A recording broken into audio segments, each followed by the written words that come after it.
আব্দুল লতিফ সিদ্দিকী বিশিষ্ট মুক্তিযোদ্ধা এবং বঙ্গবীরের বড় ভাই, যিনি গত আগস্টের 28 তারিখ আমাদেরই আহ্বানে, মঞ্চ 71-এর আহ্বানে ঢাকা রিপোর্টার্স ইউনিটিতে একটি আলোচনা সভায় যখন যান, তখন সেখানে কিছু তথাকথিত মুক্তিযুদ্ধের বিরুদ্ধে যারা ছিল তারা সেখানে হট্টগোল করে এবং মব সৃষ্টি করে এবং তাদের বিরুদ্ধে অ্যাকশন নেওয়ার জন্যে মঞ্জুরুল আলম পান্না সে পুলিশকে ফোন করে।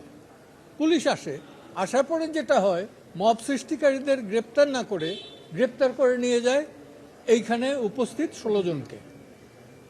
তার ভেতরে যারা যারা ছিলেন আপনারা প্রত্যেকেই জানেন যে ডিআরইউ ঢাকা রিপোর্টার্স ইউনিটির পক্ষ থেকেও কিন্তু একটা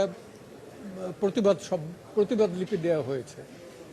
28 তারিখ গ্রেপ্তারের পরে শাহবাগ থানা একটা মামলা করে সন্ত্রাস দমন আইনে, এবং যে সেকশনটা, সেই সেকশনটা হলো যে রাষ্ট্রীয় সম্পত্তি ধ্বংস করা।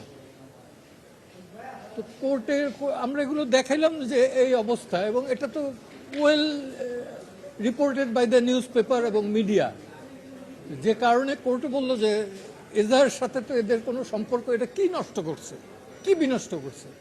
তো সরকার সেভাবে যেটা বলছে কোর্ট সন্তুষ্ট হয় না, সন্তুষ্ট না হয়ে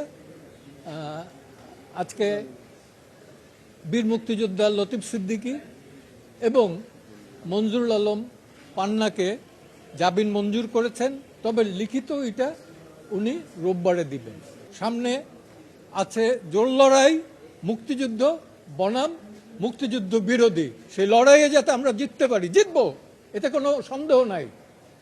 কারণ যে বয়সে আমরা দেশটা স্বাধীন করেছি, এই দেশ তো আমাদের। এই দেশে থেকে স্বাধীনতার বিরুদ্ধে, মহান মুক্তিযুদ্ধের বিরুদ্ধে, 72-এর সংবিধানের বিরুদ্ধে কোনো কথা বলতে আমরা দেব না। অন্য কোনো মামলা নেই, দিবে না আমার মনে হয়। সরকার যদি শুভবুদ্ধির উদয় হয় তাহলে দিবে না, শুভবুদ্ধির যদি উদয় হয়, সেই শুভবুদ্ধির উদয় সাপেক্ষে আর কি। আর আমার ধারণা যে রাষ্ট্রের যিনি অ্যাটর্নি জেনারেল, তিনি নিশ্চয়ই এটা নিয়ে উচ্চ আদালতে আরও যাবেন না। যদি যান তা আমরা ফেস করব।